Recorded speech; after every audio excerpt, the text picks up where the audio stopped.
শয়তানের ধোঁকা। হজরত জারির আব্দুল্লাহ ইবনে মাসুদ রাদিয়াল্লাহু বলেন, বনি ইসরাইলের এক নারী বকরি চড়াত। তার ছিল 4 ভাই। রাতের বেলা সে ধর্মযাজকের উপাসনালয়ে এসে আশ্রয় নিত। একদিন এক যাজক এসে তার সঙ্গে সংসর্গ করে। এতে সেই নারী অন্তঃসত্ত্বা হয়ে পড়ে। শয়তান এসে প্ররোচনা দিয়ে বলে, ওই নারীকে খুন করে মাটিচাপা দাও।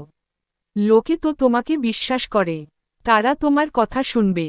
শয়তানের প্ররোচনায় সে নারীকে খুন করে এবং মাটিচাপা দিল। এবার শয়তান স্বপ্নে নারীর ভাইদের কাছে উপস্থিত হয়।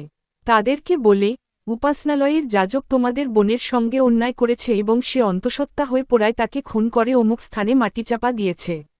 সকাল হলে ভাইদের একজন বলল, আল্লাহর কসম, গত রাতে আমি এক আশ্চর্যজনক স্বপ্ন দেখি, সেটি তোমাদের বলবো কি বলবো না তা স্থির করতে পারছি না। অন্য ভাই বলল, তুমি বরং ওই স্বপ্নের কথা আমাদের বলো। সে তা বর্ণনা করল। আরেক ভাই বলল, আমিও স্বপ্নে তাই দেখেছি। তৃতীয়জন বলল, আমিও তাই দেখেছি।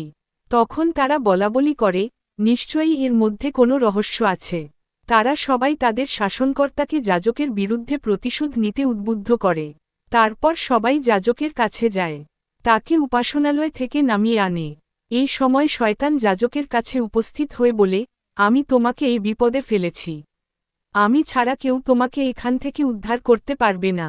সুতরাং তুমি আমাকে একটি সিজদা করো, আমি তোমাকে যে বিপদে ফেলেছি তা থেকে উদ্ধার করব। তারপর যাজক তাকে সিজদা করল। তারপর শাস্তি বিধানের জন্য যখন শাসনকর্তার কাছে তাকে নিয়ে গেল, তখন শয়তান ওই জায়গা থেকে সরে পড়ল এই বলে, তোমার সঙ্গে আমার কোনো সম্পর্ক নেই। আমি তো জগৎসমূহের প্রতিপালক আল্লাহকে ভয় করি। আর তাদের পরিণতি সম্পর্কে সূরা হাশরের 17 নম্বর আয়াতে আল্লাহ বলেন, শেষে অবিশ্বাসী ও মুনাফিক উভয়ের পরিণাম হবে জাহান্নাম। সেখানে তারা চিরকাল থাকবে, আর এটাই সীমালঙ্ঘনকারীদের কর্মফল। পবিত্র কোরআনে আছে, তাদের তুলনা সেই শয়তান, যে মানুষকে বলে, অবিশ্বাস করো। তারপর যখন সে অবিশ্বাস করে, তখন শয়তান বলে, তোমার সঙ্গে তো আমার কোনো সম্পর্ক নেই, আমি তো বিশ্ব প্রতিপালক আল্লাহকে ভয় করি।